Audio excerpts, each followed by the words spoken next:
আসসালামু আলাইকুম প্রিয় দর্শক, বাচ্চাদের খাবার রেসিপির আজকের পর্বে থাকছে খুবই পুষ্টিকর, স্বাস্থ্যকর ও মজাদার একটি সুজির রেসিপি। সুজি একটি পরিচিত নাম, কারণ আমরা বাচ্চাকে প্রথম সলিড হিসেবে সুজি খাইয়ে থাকি, কারণ বাচ্চারা সুজিটা অন্যান্য খাবারের চেয়ে বেশি হজম করতে পারে।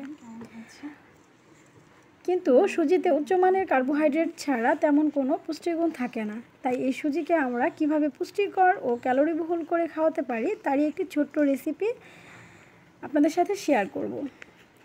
এভাবে সুজি রান্না করে খাওয়ালে বাচ্চারা পর্যাপ্ত পুষ্টি পাবে, মুখে রুচি বাড়াবে এবং দ্রুত ওজন বৃদ্ধি করতে সাহায্য করবে।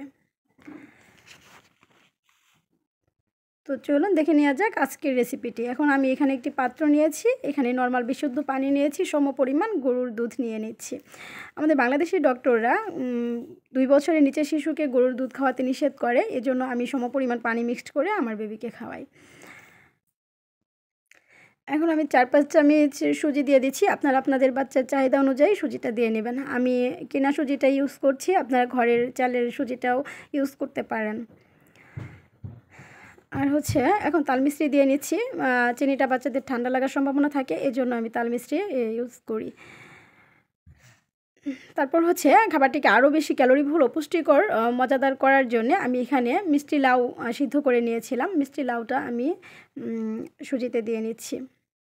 সিদ্ধ করে আমি এটিকে খুব ভালোভাবে চটকে নিয়েছি। এটি এখন সুজিতে দিয়ে আমি মিক্সড করে নিচ্ছি। এরপর সব কিছু একসাথে মিশিয়ে আমি এটি চুলায় দিয়ে অনবরত নেড়ে রান্না করে নিয়ে আসছি।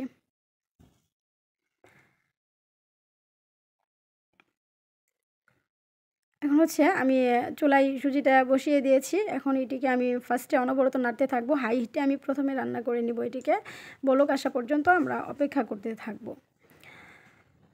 তো দর্শক, এটি যদি আমরা অনবরত না নাড়ি তাহলে কিন্তু সুজিটা দলা পেকে যাওয়ার সম্ভাবনা থাকবে। খুব সুন্দর একটা ভালো ফ্লেভারের জন্য আমি এখানে একটি এলাচ ফাটিয়ে দিয়ে নিচ্ছি। তো এটা আমি অনবরত নাড়তে থাকবো। নেড়ে সুজিটা বলক আসা পর্যন্ত আমরা অপেক্ষা করছি। আমার সুজিটা বলক এসে গেছে। এখন আমি যে এলাচটা দিয়ে নিয়েছিলাম সেটি উঠিয়ে নিচ্ছি। তো দর্শক, আপনারা আপনাদের বেবি যেমন লিকুইড খাবে সেই পরিমাণ লিকুইড রেখে নামিয়ে নেবেন। আমি কিন্তু এরকম লিকুইড, আমার বেবি লিকুইড খায়, এজন্য এরকম লিকুইড রেখে আমি সুজিটা নামিয়ে নিচ্ছি। তো আপনারা যদি ফর্মুলা মিল্ক ইউজ করেন সেক্ষেত্রে সুজিটা আরও একটু ঘন করে নামাবেন, কারণ ফর্মুলা মিল্কটা কিন্তু সুজিটা ঠান্ডা হয়ে আসার পরে আপনাদেরকে ইউজ করতে হবে, তখন সুজিটা পারফেক্ট হবে আর কি। তো এখন আমি এরকম লিকুইড রেখেছি। আমি যেহেতু ফর্মুলা মিল্ক ইউজ করব না, গরুর দুধটা ইউজ করেছি। তো আমার সুজিটা আমি নামিয়ে নিয়েছি। তো দর্শক, ভিডিওটি যদি ভালো লেগে থাকে তবে আমার ভিডিওতে একটি লাইক দিয়ে আমার চ্যানেলটি সাবস্ক্রাইব করে অবশ্যই আমার পাশে থাকবেন।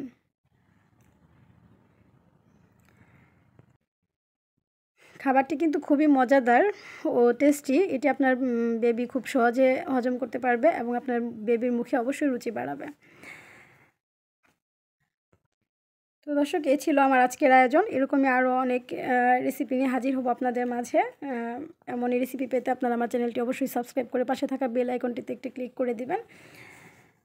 তো আজকের মতো এই পর্যন্তই।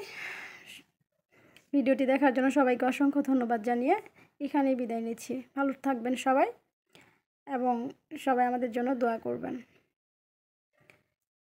আর সবসময় আমাদের চ্যানেলের সাথে থাকবেন। আল্লাহ হাফেজ।